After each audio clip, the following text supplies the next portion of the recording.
Noong panahong iyon, nagpatuloy si Jesus sa kanyang paglalakbay. Siya ay nagtuturo sa bawat sinagoga at nayon na kanyang dinaraanan patungong Jerusalem.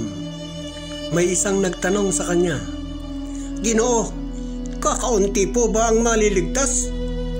Sinabi niya, "Pagsikapan ninyong pumasok sa makipot na pintuan. Sinasabi ko sa inyo, marami ang magpipilit na pumasok ngunit hindi makapapasok.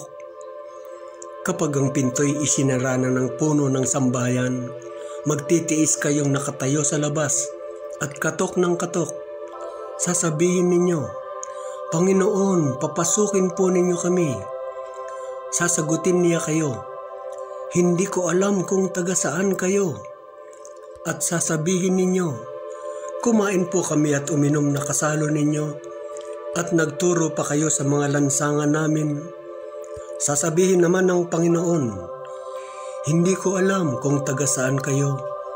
Lumayo kayo sa akin, kayong lahat na nagsisigawan ng masama.'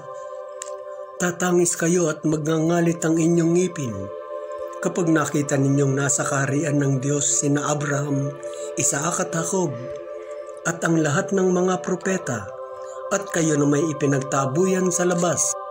At darating ang mga tao buhat sa silangan at kanluran, sa hilaga at timog, at dudulog sa hapag sa kaharian ng Diyos. Tunay ngang may nahuhuling mauuna at may nauunang mahuhuli.